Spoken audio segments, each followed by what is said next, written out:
Hello and welcome back to my channel. My name is Mentor Jessica, and I have been recording this last year about my carnivore journey. Now, I realize I've had a few different people reach out and notice I haven't been posting.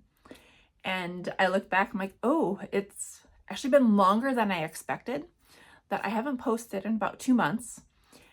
And there's been a lot of things going on. I've had a lot of changes going on with my daughters and end of school, and we went on vacation, and I got a new job. So there's quite a few different schedule changes that have been happening. And I'm still trying to figure out my routine, because the routine that I had down, I had down packed, was working wonderful, has completely changed. So I do not have an update. I actually should have checked when the last time I actually weighed myself. It was before we went on vacation, so it was probably going to be towards the beginning of May was the last time I weighed myself. And here we are at the middle of June, and haven't weighed myself, haven't thought about it. However, all my clothes still fit, so that's that. That's the important thing. I haven't noticed any huge changes. So let's get into a few details of what has all happened. So since my last video, my daughter was able to get a job. Now we were still finishing up our school year, and we had about 6 weeks to go before our school year was finished up. But they were definitely taking advantage of the fact she was homeschooled, and they had her scheduled over 20 hours each week on top of training videos that she needed to finish up. So she was able to stay up on her schoolwork, which was great. But there was another factor, had to do with her schedule.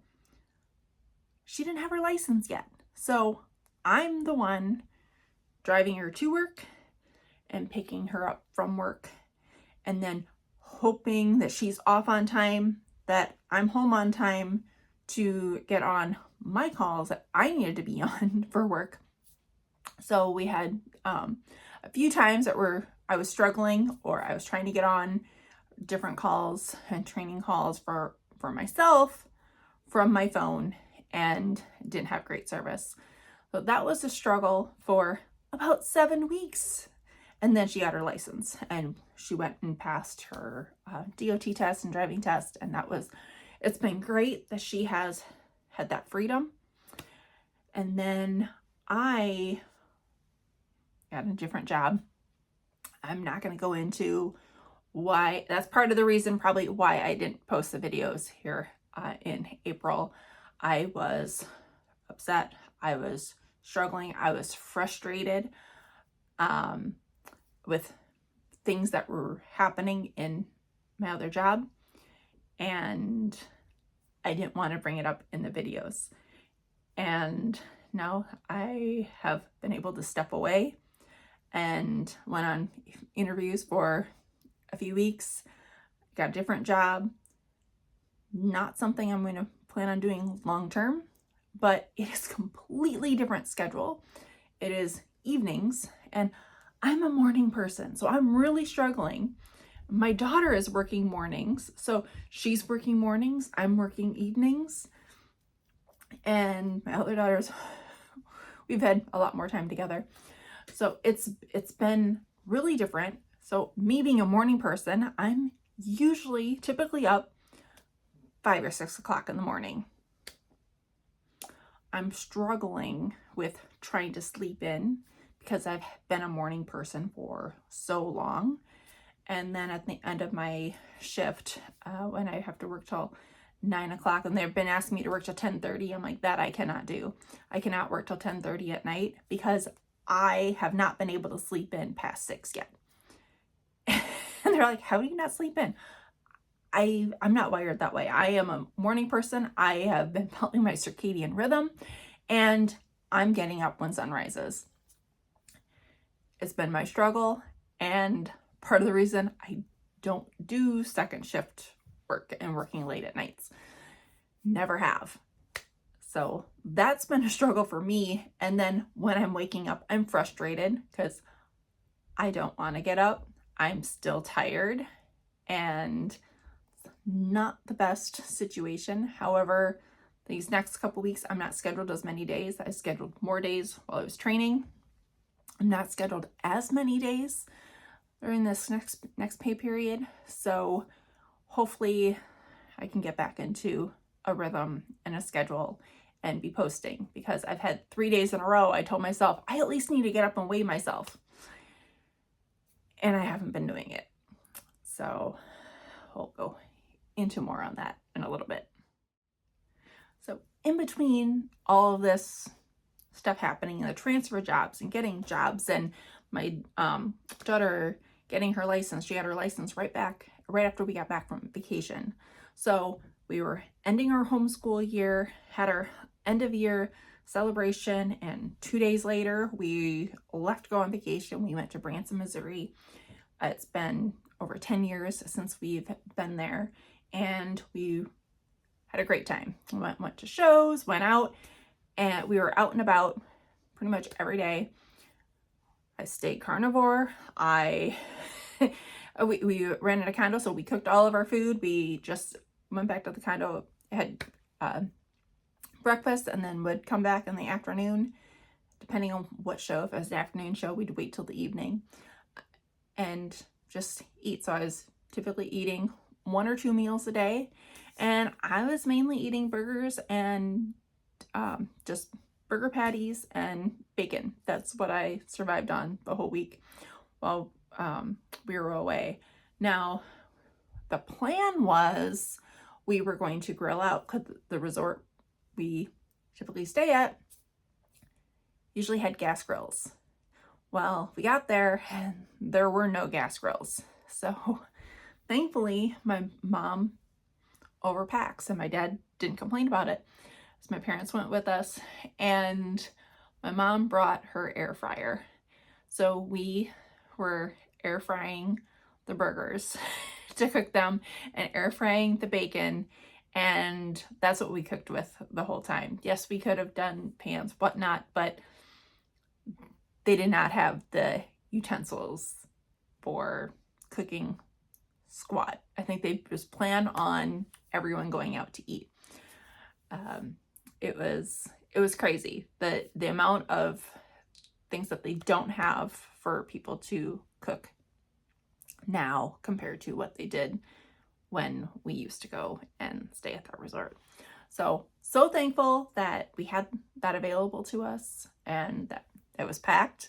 As I brought a few different things too, mixers and stuff, because I'm like, I don't want to trust going somewhere and not having something that I feel like this is going to be very important for me to stay on track. And we brought their soda stream with us so we could carbonate our drinks, because we're pretty much all drinking carbonated water and maybe adding electrolytes to our carbonated water. And that's our main thing.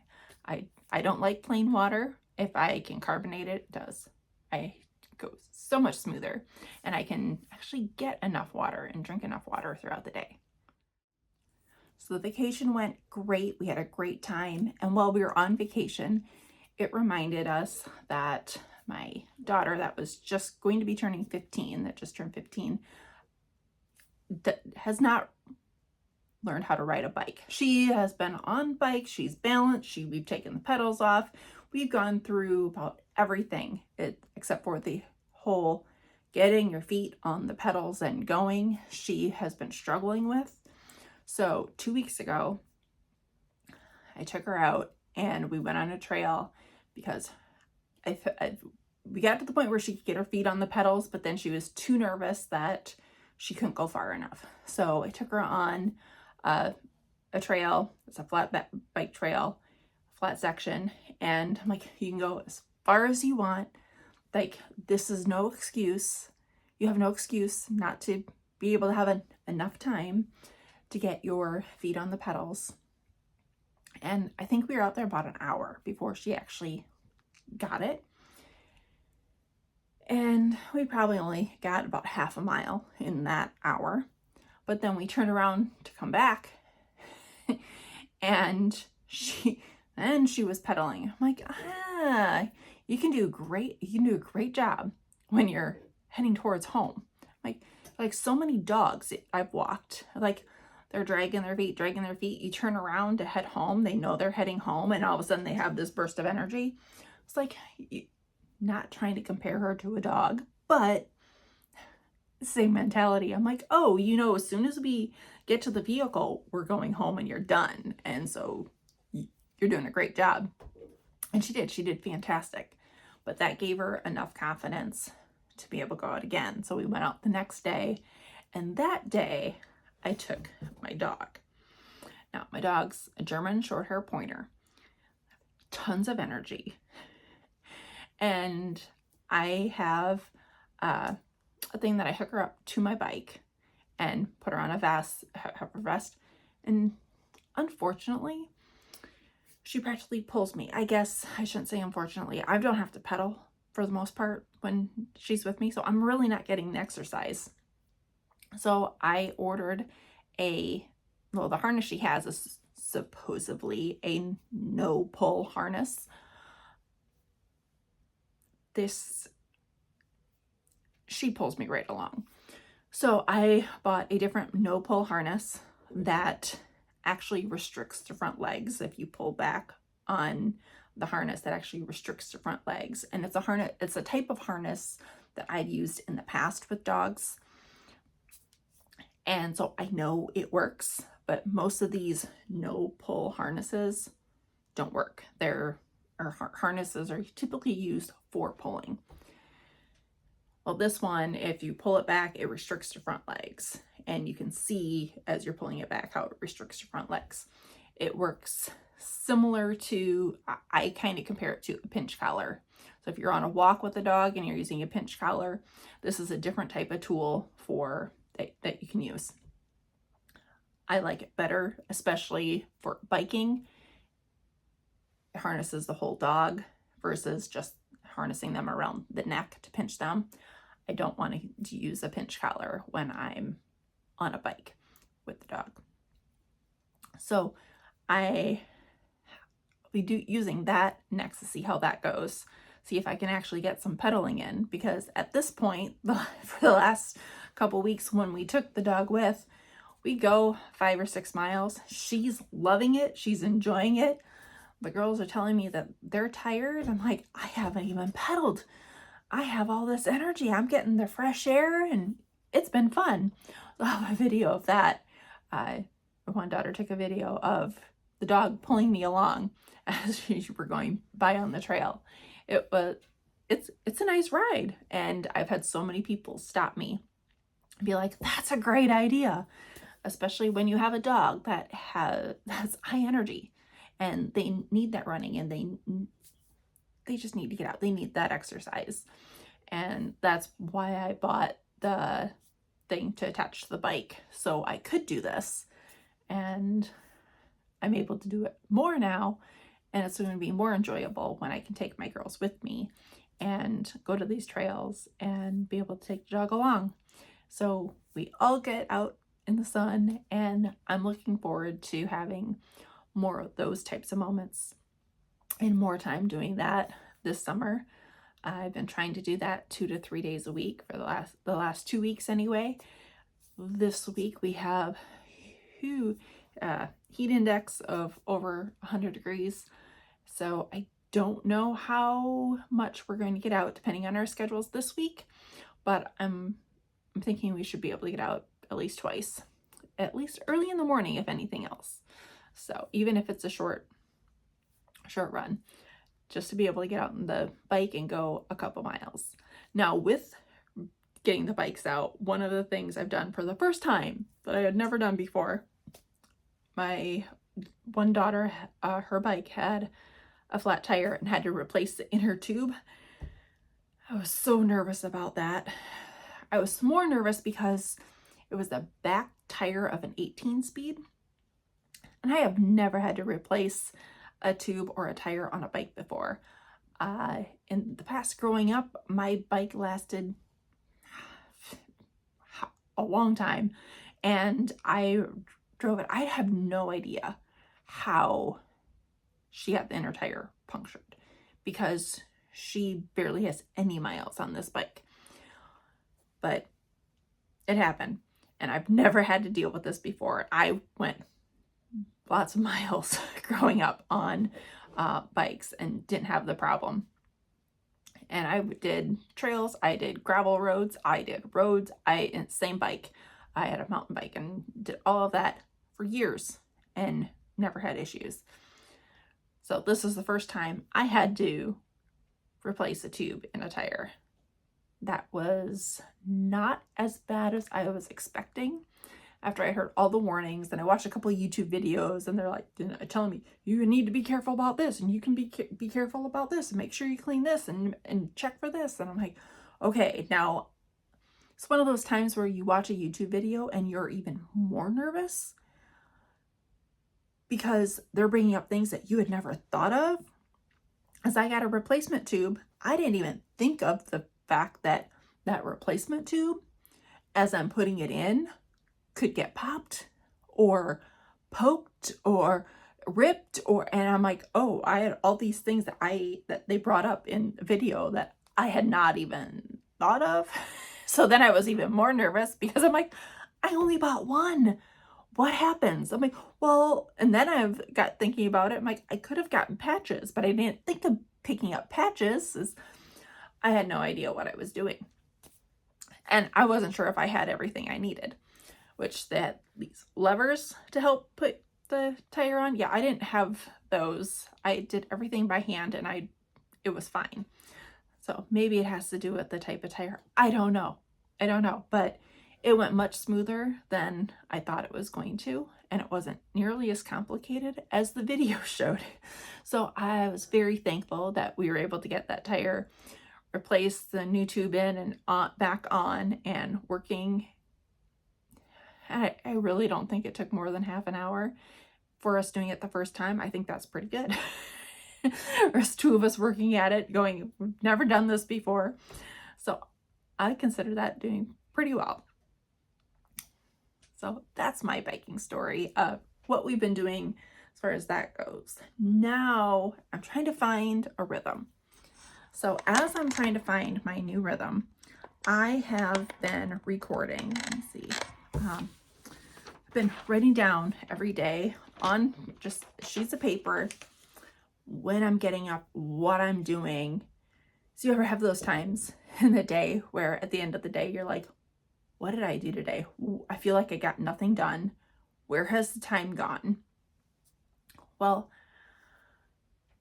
I want to know what I am doing throughout the day. So for this last week, I've just been going through and recording when I woke up, what I started doing when I got up, and trying to prioritize what's important to me and trying to get things to fit in the day.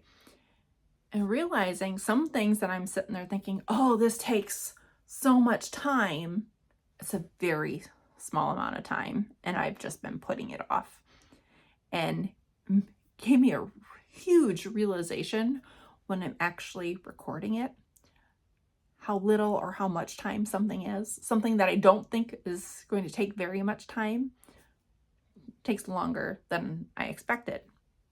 My meal prep, I thought I underestimated how long I spent on meal prep for certain things. Some things I over planned, but there's some things that I thought, oh, this doesn't take long, and it actually took longer than I realized. But since I was so busy and able to get other things done while I was cooking, I didn't think it took so long. But I was able to sit there and like, okay, so this is how long it took, and these are the other things that I did during that time while I was cooking this to help me plan and organize my day a little bit better and maybe form some new habits as I'm trying to go through my new normal. All right. So share with me, like, have you had those moments? Have you tried this? what have you done when your whole schedule gets completely changed? What have you done to try to reorganize your day and your schedule? And also, have you had the whole tire experience? Because I feel like after watching a few videos, a lot of people were like, well, if you had a bike for any length of time, everyone's experienced a flat tire. And I'm sitting there going, I've had years that I've never had a flat tire. So what is it? Have you had flat tires? Like, I know for a fact I've had several summers in a row. My brother and I would do 10 to 20 miles per day. And I had a couple years in a row where my work schedule was Tuesday, Thursday, Saturday, Sunday. And so Monday, Wednesday, and Friday mornings, I would go out on a bike ride for 2 to 3 hours every Monday, Wednesday, and Friday. And I never had a flat tire. I've never blown a tire and had to replace a tire or an inner tube before. So this, as I'm hearing on videos how this is normal, I'm like, it wasn't for me. So have you had that experience? Have you had a bike and have never had a flat tire like I have and had it for years and put miles on it? Let me know in the comments.